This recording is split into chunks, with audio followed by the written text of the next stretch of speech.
अस्सलाम वालेकुम स्टूडेंट, आज हम अपना चैप्टर जो है वो आगे कंटिन्यू करेंगे और पढ़ेंगे कंपोनेंट्स ऑफ इकोसिस्टम। इकोसिस्टम के कल भी थोड़ा सा इस बारे में बात हुई थी कि टू मेजर पार्ट्स होते हैं, बायोटिक और एबायोटिक।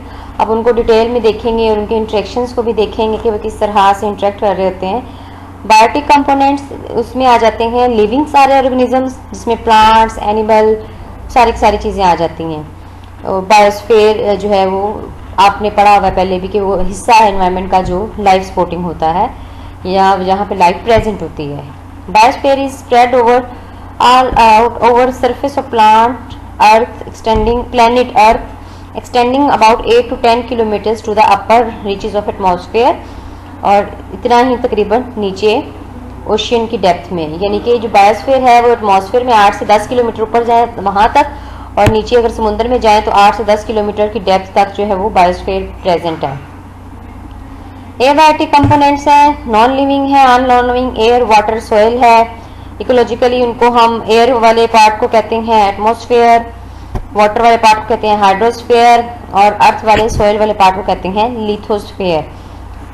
स्फीयर यानी प्लेस। इंट्रैक्शन है, the main process occurring in ecosystem include feeding and the circulation of chemical element together with energy flowing through the ecosystem. यानी मेन जो उनकी आपस में इंट्रैक्शन है वो यही है ना कि वो एक दूसरे पे जो है ना वो डिपेंड कर रहे हैं फूड के लिए, और फ्लो ऑफ एनर्जी हो रहा है। तो 3 मेन कंपोनेंट्स हैं, प्रोड्यूसर्स, कंज्यूमर्स एंड डीकम्पोजर्स। यानी बनाने वाले प्रोड्यूसर्स, कंज्यूमर यूज करने वाले, और डीकम्पोजर्स रिजाइडुअल को जो है या जो वेस्ट मटेरियल है या जो भी है उसको डीकम्पोज करने वाले। तो ये फीडिंग प्रोसेस के ज़रिए आपस में जुड़े हुए होते हैं। तो सबसे पहले है प्रोड्यूसर्स, तो they are autotrophs, green photosynthetic plants. Algae भी आ जाते हैं प्रोड्यूसर्स के अंदर, यहाँ पे मेंशन नहीं है बट एलजी भी प्रोड्यूसर्स के अंदर आ जाते हैं, ग्रीन एलजी वगैरह, ब्लू ग्रीन एलजी भी, जो कि एनवायरनमेंट के अंदर प्रोड्यूसर्स का रोल प्ले कर रहे होते हैं। उनका काम क्या है? They capture and bring light energy into the ecosystem. They are able to manufacture organic food from simple inorganic substances. They are autotrophic organisms.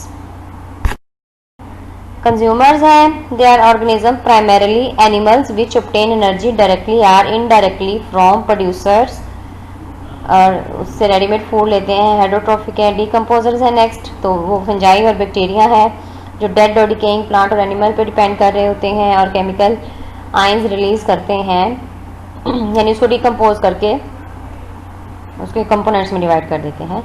तो उसमें nitrate, ammonia, phosphate, potassium, calcium वगैरह आ जाते हैं। यहाँ आप देख सकते हैं सन से किस तरीके से ये आ रही एनर्जी और फिर वो डिफरेंट पार्ट्स में होती है। फूड चेन है, तो all organism depend on plants for their food. Eagle, जैसे ईगल है, आगे हम फूड चेन भी देखेंगे इसकी डायग्राम भी। तो eagle may eat blue bird, but blue bird eat insects like caterpillars. Caterpillars feed on grass and green leave. यानी कि इस तरीके से इनका इंटरेक्शन होता है कि एक दूसरे पे वो फूड के लिए डिपेंड कर रहे होते हैं। फूड वेब है, असल में फूड चेन जो है वो एग्जैक्ट फूड चेन नहीं होती, वो फूड वेब की फॉर्म में होती है। यानी कि वेब बना होता है डिफरेंट फूड चेन का, आपस में क्रॉस लिंकेजेस होते हैं, combination of many food chain, not really simple because most animal eat more than one। जैसे हम भी एक से ज़्यादा किस्म की फूड खाते हैं, तो इसी लिहाज से फिर वो डाइवर्सिटी आती जाती है, उनकी आपस में इंटरलिंकिंग होती जाती है। All food chains and food web begin with green plant and consist of 3 to 5 links। यहाँ आप देख सकते हैं फूड चेन्स और फूड वेब। प्रोड्यूसर्स जो है वो ग्रास की अगर लें तो ग्रास को बीटल भी खाते हैं, रैट भी खाते हैं, रैबिट भी खाते हैं। फिर जो है वो बीटल को आगे 2 चीज़ें खाती हैं, उसको जो है वो लोमड़ी भी खाती है, आउल भी खाते हैं उसको। और इसी तरह रैट को जो है रैट को डायरेक्ट आउल खाते हैं, रैबिट को भी जो है वो 2 चीज़ें खाती हैं, और इसी तरह सॉरी रैबिट को 3 चीज़ें खाती हैं, और आउल को जो है वो डॉग भी खा जाते हैं। यानी इस तरीके से ये आपस में इंटरलिंकिंग इनकी होती है। Food web you will find more complex trophic levels. तो इसके यहाँ से ट्रॉफिक लेवल्स होते हैं, यानी फीडिंग लेवल होते हैं। तो food chain T1 is the first trophic level. Trophic level कहते हैं लेवल ऑफ फीडिंग स्टेज होती है जो उसको कहते हैं। तो T1 फर्स्ट ट्रॉफिक लेवल है जिसमें ग्रीन प्लांट, ग्रासेस, फाइटोप्लैंक्टन्स वगैरह आ जाते हैं।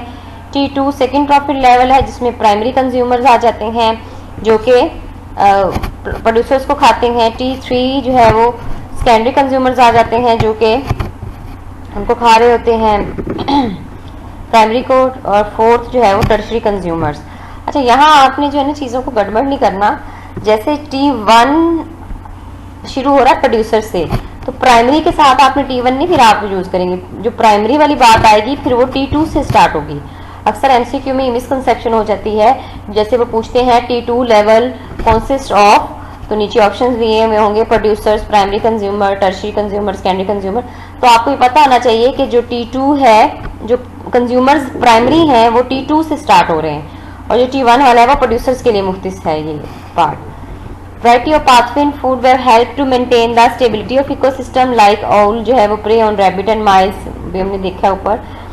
If a disease reduces rabbit population, fewer plants are consumed. Larger plant population produces more fruit seed which in turn support large। जाहिर है जितनी ज़्यादा प्रोड्यूसर्स मौजूद होंगे उसी लिहाज से फूड ज़्यादा मौजूद होगी तो फिर वो ऑर्गेनिजम्स भी ज़्यादा फ्लोरिश करेंगे, और अगर कम होगी तो वो उनकी ऐसा ऐसा जो है वो कम होते जाएंगे। तो ये हमारा आज का था, थोड़ा छोटा टॉपिक था। कल इंशाल्लाह हम सक्सेशन स्टार्ट करेंगे।